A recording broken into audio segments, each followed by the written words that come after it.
Welcome to Best English Stories.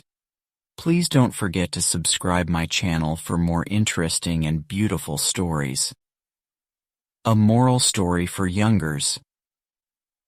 I never stay in one country for a long time. It gets boring. I like to move on, see new places, meet different people. It's a good life most of the time. When I need money, I get a job. I can do most things. Hotel and restaurant work, building work, picking fruit. I like to go south in the winter. Life is easier in the sun, and Northern Europe can get very cold in the winter.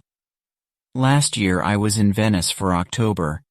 I did some work in a hotel for 3 weeks, then I began slowly to move south. I always go by train when I can. I like trains. You can walk about on a train and you meet a lot of people. I left Venice and went on to Trieste. There I got a cheap ticket for the slow train to Sofia, in Bulgaria. The train left Trieste at 9 o'clock on a Thursday morning. There weren't many people on it at first, but at Zagreb more people got on. 2 girls went along the corridor, past my carriage. They looked through the door, but they didn't come in. The train left Zagreb, and I looked out of the window for about 10 minutes, then I went to sleep too. When I opened my eyes again, the 2 girls were in the carriage. "Hi," they said. "You're American," I said. "Or Canadian, right?" "American," the taller girl said. She smiled. "And you're 23, your name is Tom Walsh. You've got blue eyes and your mum lives in Burnham-on-Sea, UK, right?" "How did you know all that?" I asked. The second girl laughed. "She looked at your passport. It's in your coat pocket." "Oh, right."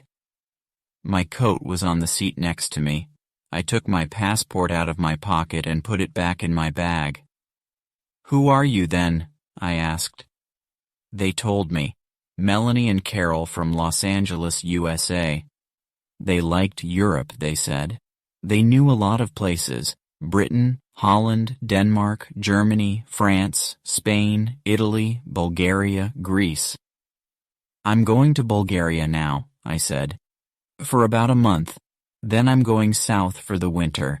Cyprus or perhaps North Africa." "Oh yes?" they said. "We love Bulgaria. Sofia's a great town. Wonderful." They were nice girls. They were older than me, perhaps 27 or 28, but I liked them. We talked and laughed for hours. I told them a lot of stories about my life. Some of the stories were true, some weren't. But the girls laughed and said I was a great guy. I asked them about Bulgaria because I didn't know the country. They knew Sofia well, they said. "Hey, Carol," Melanie said. "We're staying in Bela Palanka for a day or 2. But let's go over Sofia this weekend and meet Tom there. We can meet him on Saturday night at the Hotel Marmara." "Yeah, it's a good hotel," Carol told me. "Cheap but good. What do you think, Tom?" "Great," I said. "Let's do that." The train was very slow. We got to Belgrade at 6 o'clock in the evening, and a lot of people got off. There were only me and the girls in the carriage then. The guard came and looked at our tickets and went away again. Carol looked at Melanie. "Hey, Mel," she said. "Why don't you and Tom go along to the restaurant? I'm not hungry and I want to sleep for an hour." Food's very expensive on the train," I said. "I haven't got much money just now. I'm going to get a job in Sofia." "Oh, Tom," Melanie said. "Why didn't you tell us? Look, you're a nice guy, right? We're okay for money this week. We can buy you a meal." "Of course we can," Carol said. "And look, in Sofia, we can take you to the best restaurant in town. It's a great place. We love it." What could I say? I was hungry. They had money. I didn't. So Melanie and I went to the restaurant and had a meal. When we came back, Carol was still alone in the carriage. Melanie put her feet on the seat and went to sleep. At Nice, some more people got on the train and 2 old men came into our carriage. They looked at Melanie's feet on the seat and talked in loud voices. Carol laughed, and Melanie opened her eyes and sat up. "Are we nearly there?" she asked Caro and looked out of the window. "Yeah, about half an hour, I think." "Why are you getting off at Bella Palanca?" I asked. "What are you going to do there?" Melanie smiled. "Find a cheap hotel, meet people, take a look at the town, you know." "Just for a day or two," Carol said. "But there's nothing there." "Oh, well, you never know," Melanie laughed. "See you in Sofia, right? On Saturday night." "The Hotel Marmara, okay? 8 o'clock, Carol said. "Don't forget now." "Okay, great," I said. "See you there." The train came into Bella Palanca station and stopped. The 2 girls got off and stood on the platform. They smiled at me through the window. "Saturday, 8 o'clock, Melanie shouted. "Okay," I called. They couldn't hear me because of the noise in the station, then smiled again, picked up their bags and walked away. Nice girls. I'm gonna have a great time in Sofia, I thought. The train left Yugoslavia and crossed into Bulgaria at 2 o'clock in the morning. Then the train stopped at some village. Suddenly there were a lot of policemen on the train. Everybody in the carriage sat up and began to talk. "What's happening?" I said in Italian to the old man next to me. "I don't know," he said in bad Italian. "Perhaps they're looking for somebody. Look. The police are taking some people off the train."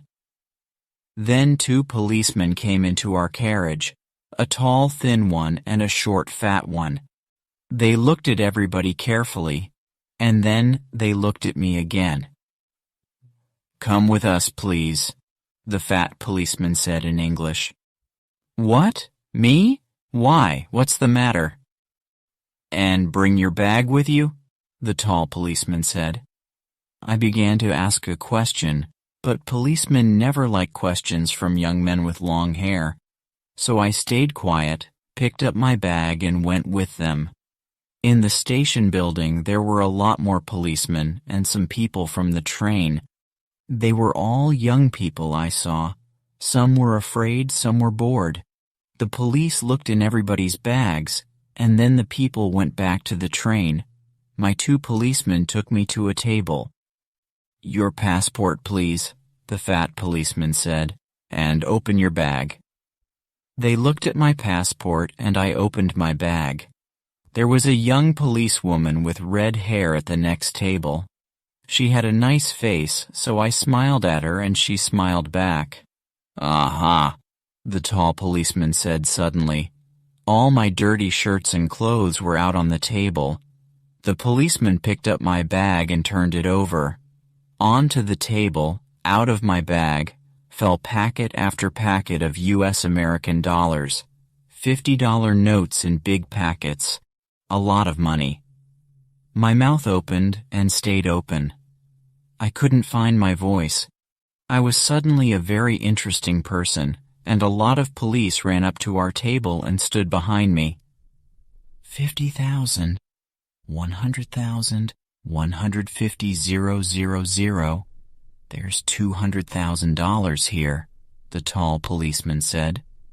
"What an interesting bag, Mr. Tom Walsh." I found my voice again quickly.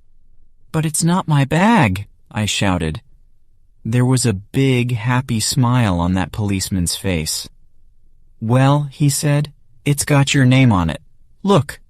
So I looked, and of course there was my name, and yes, of course it was my bag. So how did $200,000 US get in my bag? "You cannot bring us dollars into this country," the fat policeman said. "But I didn't bring them," I said quickly. "They're not my dollars. I never saw them before in my life, and—" There was a lot of noise in the station.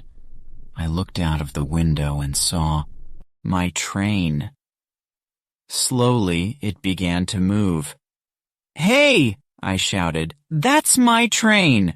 The tall policeman laughed. It was a great day for him. "Oh no," he said. "You're not getting back on that train. You're staying here with us in our beautiful country." He smiled happily. So I never got to Sofia on Saturday.